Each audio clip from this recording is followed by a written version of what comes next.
Hello, everyone. My name is Ariel Jones, and I'm going to be addressing question 9 of exam 3. For this question, it asked us, for the original 6 trig functions, you input blank and output blank. And for the inverse functions, you input blank and output more blank.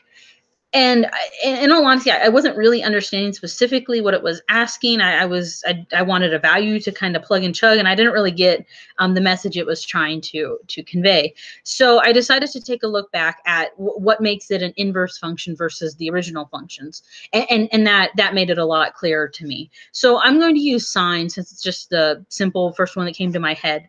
And I'm going to show you a little bit of a graph to show you how the inverse works in relation to the sine function and what we're inputting versus what we're outputting in both the original and the trig. So I hope this doesn't turn it backwards. If not, I'll attach a copy of this to the presentation.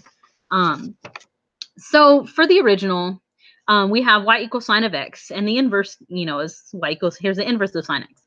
So forming them as functions, the f of x for the original equals y, but the inverse is going to equal x.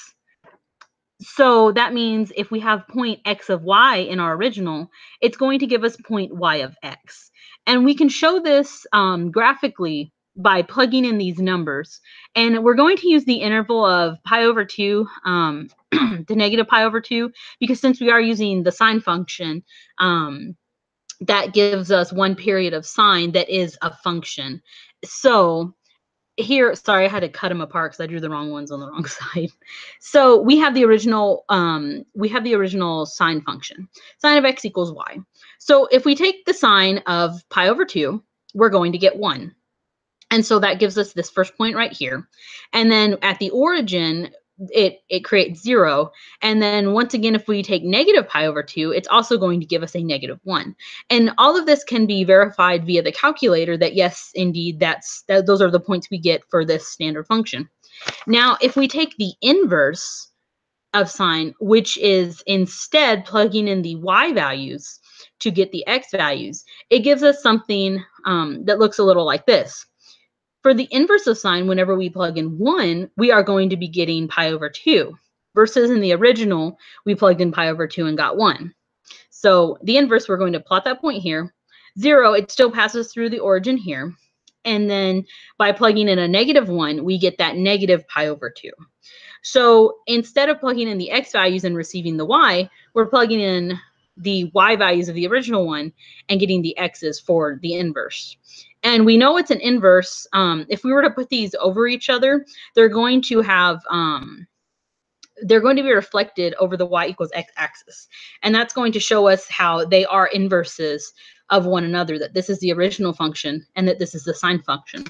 So graphically and plugging in through the calculator, that does show, it gives us these values. So going back to our original question, for the original 6 trig functions, such as sine, the originals, you input x and output y. So like the standard functions, you input the x and it's going to give us the y. But for the inverse functions, we input y and output x, so to speak. So we're inputting the y values that we had over here, and it's giving us our x values, which is causing that reflection. So that's the answer that I found for these to explain it a little bit better. I hope that makes some more sense. I'll take a picture of this and upload it with my video so that you can see those graphs if I couldn't really hold it still enough. Well, thank you so much. I hope that made sense.